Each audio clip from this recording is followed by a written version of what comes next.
विनायक भट्टाच्या वाडग्यातील गणपतीचा जीर्णोद्धार करून राजांनी श्रीमन महागणपतये नमः म्हणून नमस्कार केला आणि प्रार्थना केली, निर्विघ्नं कुरु मे देव सर्व कार्येषु सर्वदा. गजानन प्रसन्न झाले. कसब्याचा गणपती अवघ्या महाराष्ट्राचं लाडकं दैवत बनलं. राजांचं शिक्षण सुरू झालं. मासाहेब राजांना कृष्णाची नीती शिकवत होत्या. मर्यादा पुरुषोत्तम रामचंद्रांच्या कथा ऐकवत होत्या. पण आऊसाहेब, रावणाने सीतेला का पळवून नेलं? ती तर रामाची बायको होती ना. होय रे राजा, पण रावण राक्षस होता. म्हणून काय झालं? दुसऱ्याची बायको पळवायची? मग रामाने काय केले? रामानं सीतेच्या सुटकेसाठी लंकेवर हल्ला केला. म्हणून तर रामायण घडलं. इकडे दुःशासन दुर्योधनांनी बहिणी द्रौपदीच्या वस्त्राला हात घातला. पण मग पांडव काय करीत होते? द्यूतात हारले होते ना, मग काय करणार? असला कसला द्यूत? राज्यही पाणाला लावायचे आणि स्वतःची बायकोही? आम्हाला नाही आवडत असं. त्यांनाही नाही आवडलं. म्हणून तर पुढे महाभारत घडलं. आम्ही पांडवांच्या ठाई असतो तर तिथल्या तिथे दुःशासन दुर्योधनाचे हात छाटले असते. वा राजे वा, तुम्हाला यापुढे हेच करायचंय. तुमच्या राज्यात स्त्री कोणाचीही असो, तिच्या आबरूला कोणी हात लावता कामा नये अशी जरब तुम्ही बसवा. अलबत, असली पापे नामंजूर. नव्यानं बांधलेल्या लाल महालात राजांची मूर्ती घडू लागली.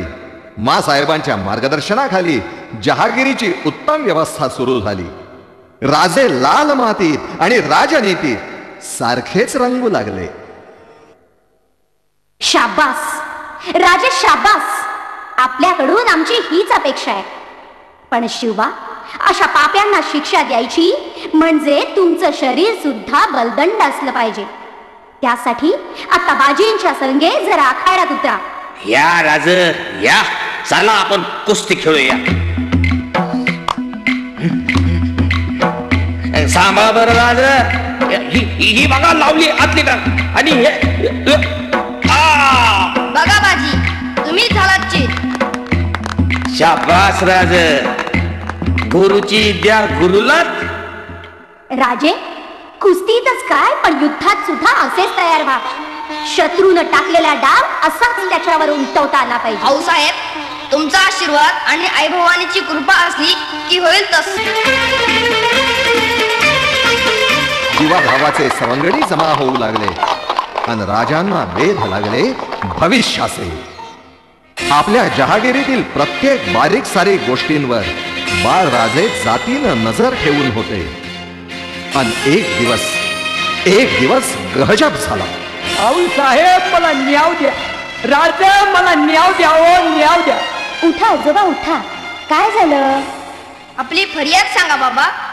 काय सांगू आणि कसं सांगू? स्पष्ट सांगा बाबा, काय झालं? नग पंत नग, कुणी नाही न्याव करणार, कुणी नाही नाव करणार. नग नग नग, आम्ही करू न्याय. गुन्हेगार कितीही बाळा असला तरी आम्ही त्याचा मुलाहिजा ठेवणार नाही. बोला बाबा. भिवू नका, आम्ही तुमच्या पाठीशी आहोत. खरंच तुम्ही असं म्हणताय सा? होय.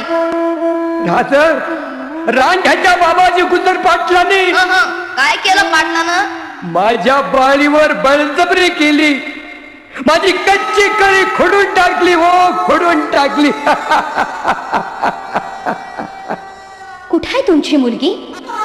माझी मुलगी, तिने जीव दिला. राजा, तिने जीव दिला. काय? गुजर पाटलाची ही हिंमत? स्वराज्याच्या पोरीवाळींनी स्वरक्षणासाठी ज्यांचं घर जवळ करावं त्याच पाटलांनी अशी करणी करावी, कुंपणानेच शेत खावे? असली मुजोरी नामंजूर. पंत, गुजर पाटलांच्या मुसक्या बांधून त्याला आमच्या समोर पेश करा. हुकमाची तामिली हो. पंत, पाटलांचे वरील आरोपपत्र वाचून दाखवा.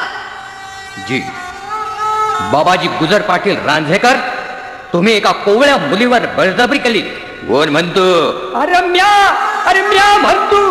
अरे हरामखोर, तू माझ्या पुरीचं वाटोळं केलं सा. याला कोण साक्षीदार आणि कोण पुरावा? पाटील, चोर तो चोर वर शिरजोर, गुन्हा करून तर करून वर साक्षी पुरावे मागतात. सरकारचा प्रतिनिधी म्हणून पाटलांनी गाव सांभाळायचा की की गावातील पोरीबाळांची अब्रू लुटायची. असली मुजोरी आम्हास मंजूर नाही. आमच्या गावातली प्रत्येक वस्तू आमच्याच मालकीची. आम्हाला वाटेल तेव्हा. पाटील, रावणाची औलाद असो वा दुःशासन दुर्योधनाची, आया बहिणींच्या अब्रूला हात घालणाऱ्याचे हात कलम केले जातील. कोण रे आमचा हात कलम करणारा? पाटील, पाटील, ते राजे आहेत, राजे. अरे कोण कोणाचं राज? आमच्या गावात आम्ही आमचं राज आणि हे शंभर पर पंत, पाटलाचे हातपाय